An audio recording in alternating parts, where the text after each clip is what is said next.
मनोज नायर मेरे साथ जुड़ चुके हैं और अपना सवाल खुद पूछेंगे। मनोज जी नमस्ते, स्वागत है मनी 9 में। कहाँ से बोल रहे हैं? नमस्ते मैम, सहारनपुर से बोल रहा हूँ।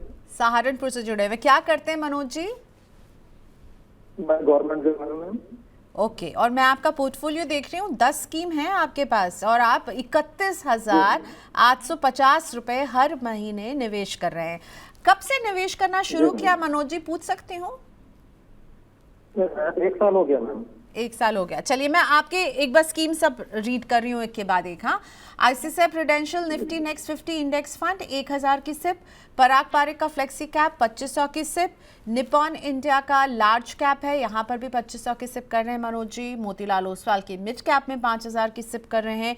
SBI long term equity fund, okay, ये ईएलएसएस कैटेगरी का फंड 5000 की सिप, क्वांट का एक्टिव फंड 2500 की सिप, निपॉन इंडिया का स्मॉल कैप फंड यहाँ पर भी 10,000 की सिप है, ओके, और एचडीएफसी का बैफ है बैलेंस एडवांटेज फंड, यहाँ पर 1500 की सिप, एसबीआई का फ्लेक्सी कैप 1100 की सिप, फ्रैंकलिन इंडिया का मल्टी कैप 750 रुपए की सिप।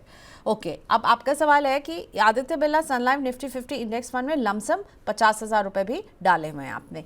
मनोज जी बताइए और क्या पूछना चाहेंगे? प्रतिभा गिरीश मेरे साथ जुड़ी हुई है, फिनवाइज पर्सनल फाइनेंस की फाउंडर हैं, आपके सवालों का जवाब देंगी। कुछ स्पेसिफिक सवाल हो तो पूछिए। Good afternoon ma'am. एक्चुअली मैं जानना चाह रहा था कि मैं इस स्कीम को मैं actually 15 years and 18 years two part में डिवाइड करके मैं देख रहा हूँ इसको। एक्चुअली 15 ईयर्स के बाद मुझे approx 2 CR and after 18 years 3 CR की जरूरत है। तो मैं इसमें कितना और मैं इन्वेस्ट करूँ या कितनी स्टेपअप करूँ कि मैं कितना उसको अचीव कर सकूँ?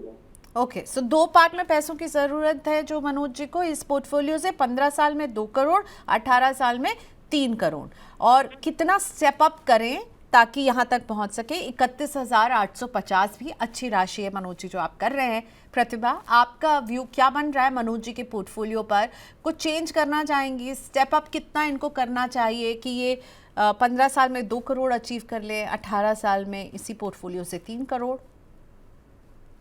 देखिए, आपने जो टाइम फ्रेम है आपके पास मनोज जी, ये बहुत अच्छा टाइम फ्रेम है, 15 ईयर्स और 18 ईयर्स।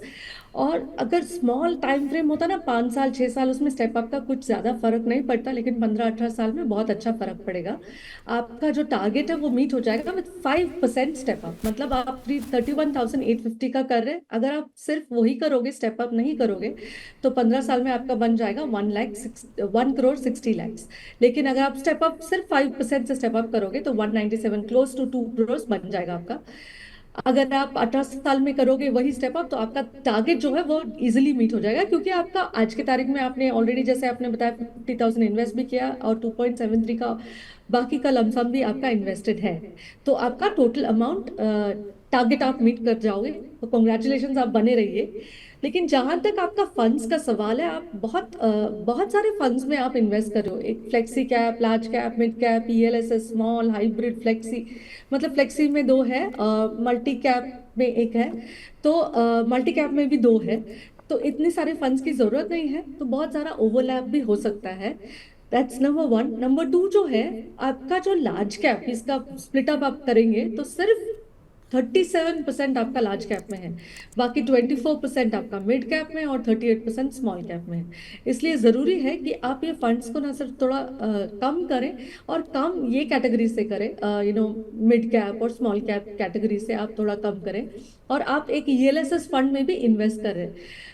ईएलएसएस फंड कितना मतलब मायने रखता है आज की तारीख में पता नहीं, क्योंकि अभी न्यू टैक्स रेजिम में सब लोग न्यू टैक्स रेजिम में जा रहे हैं।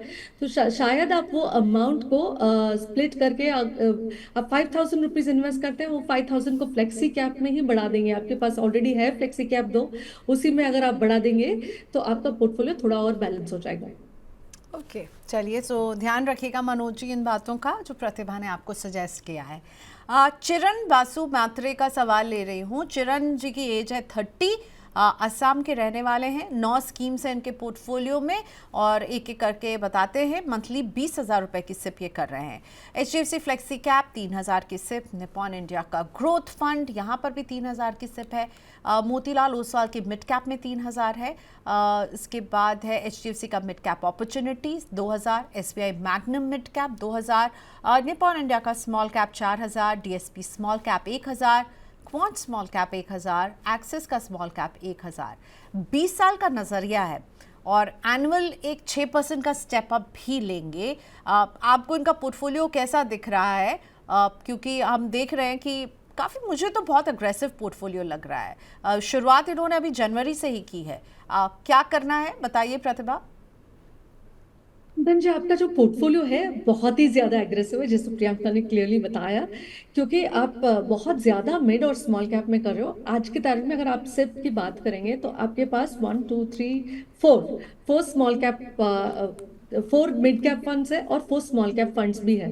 ये दोनों का कुल मिला के आपका 53% मिड कैप में है और 37% स्मॉल कैप, प्योर 53 और 37। तो ये हो गया 90% मिड और स्मॉल कैप में है और सिर्फ 10% आपका लार्ज कैप में है। और ये लार्ज कैप एक्सपोजर भी आपने फ्लेक्सी कैप के रूट से लिया है, HDFC फ्लेक्सी कैप से। तो एक तो आपको इतने सारे फंड्स नहीं लगेंगे, तो आप इसमें क्लियरली 2 मिड कैप और 2 स्मॉल कैप तो कट डाउन ही कर सकते हैं, क्योंकि पोर्टफोलियो ओवरलैप बहुत ज़्यादा होगा और आपको मॉनिटर करने में भी मुश्किल होगा। और जो आप कट डाउन कर रहे हैं मिड कैप और स्मॉल कैप में, उसका फ्लेक्सी कैप का मात्रा बढ़ा दीजिए या फिर एक लार्ज कैप ऐड कीजिए ताकि बैलेंस हो जाए। एक स्टेबल पोर्टफोलियो में अप टू 60% लार्ज कैप रहना जरूरी है। ये जरूरी नहीं कि आप प्योर लार्ज कैप फंड लें, आप फ्लेक्सी कैप के रूट से भी आप लार्ज कैप का एक्सपोजर ले सकते हैं। तो फंड्स को कम कीजिए, 2+2 मिड कैप कम कीजिए, 2 स्मॉल कैप कम कीजिए और वो सारा फ्लेक्सी और लार्ज कैप में डालिए, तो पोर्टफोलियो बैलेंस हो जाएगा। जहां तक आपका टारगेट का सवाल है, आपने बोला 20,000 SIP करने वाले हैं और 20 इयर्स के लिए करके 6% का स्टेप अप करेंगे, तो 2.74 करोड़ आपका कॉर्पस इकट्ठा हो जाएगा 20 इयर्स। वाह, सो ये तो बड़ी अच्छी बात है, लेकिन आपको चेंजेस करने हैं और स्टेप अप बहुत इंपॉर्टेंट हो जाता है और उसके साथ कैलकुलेशन करके आपको प्रतिभा ने दे दिया है। ऋषिता का क्वेश्चन ले रही हूँ एंड मैं कहना चाहूँगी प्रतिभा, ये मेरा one of the favourite question है। क्यों, आप खुद समझ जाएंगी। होम मेकर हैं ऋषिता और कह रही हैं कि भाई मैं ना 10,000 रुपये की सिप शुरू करना चाहती हूँ 15 साल के लिए और स्टेप अप भी करूँगी। रिटायरमेंट पर नज़र है, यानी जब ये 60 साल को क्रॉस करेंगी तब। तो बताइए कौन से म्यूचुअल फंड स्कीम से ऋषिता जी को ये जर्नी शुरू करनी चाहिए। ऋषिता की एज अभी 38 है। कॉन्ग्रेचुलेशन ऋषिता जी, आपने बहुत अच्छा एक डिसीजन लिया कि आप 10,000 का SIP करेंगे, क्योंकि आप फर्स्ट टाइम इन्वेस्टर हैं। तो ये ज़रूरी है कि आपका जो एक्सपीरियंस है ना म्यूचुअल फंड में वो अच्छा रहे। मार्केट्स वॉलेटाइल ही रहेंगे, हमेशा मार्केट वॉलेटाइल ही रहते हैं, उनका स्वभाव ही वैसा है। इसलिए आपको थोड़ा कंजर्वेटिव पोर्टफोलियो सजेस्ट करूंगी। स्टार्टिंग में आप थोड़ा हाइब्रिड फंड्स का एक्सपीरियंस भी ले। तो अगर आप 10,000 का कर रहे हैं तो 40% जो पैसा है आपका वो हाइब्रिड फंड्स में डालेंगे, जो इक्विटी और डेट के बीच में मूव करता रहेगा, वॉलेटिलिटी को कम करेगा और रिटर्न्स भी ऑब्वियसली थोड़ा कम हो जाएंगे क्योंकि डेट भी है उसमें, लेकिन आपको कंसिस्टेंट रिटर्न मिलेगा।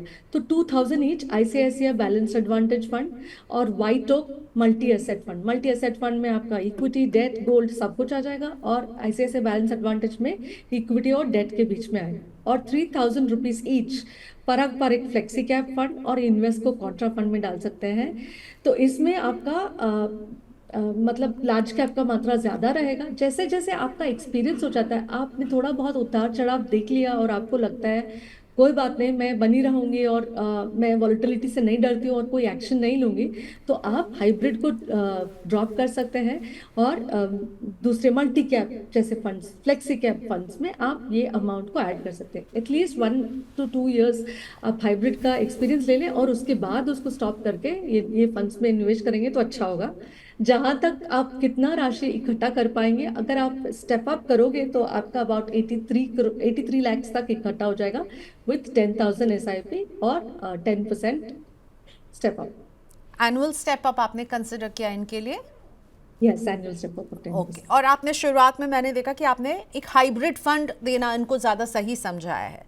अब रीज़न क्या आप देना चाहेंगे इस पे, हाइब्रिड फंड क्यों चुने? 10,000 की राशि अच्छी है तो आपने इसे स्प्लिट किया हाइब्रिड फंड और फ्लेक्सी कैप में।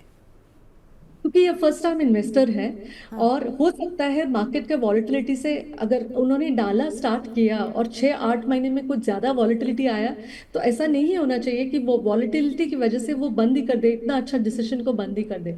हाइब्रिड फंड्स में वॉलेटिलिटी थोड़ा बहुत कंटेन हो जाएगा, तो ओवरऑल पोर्टफोलियो का रिटर्न्स अगर अच्छा रहेगा, उसमें भी वॉलेटिलिटी हो सकता है, वॉलेटिलिटी लेकिन कम होगा।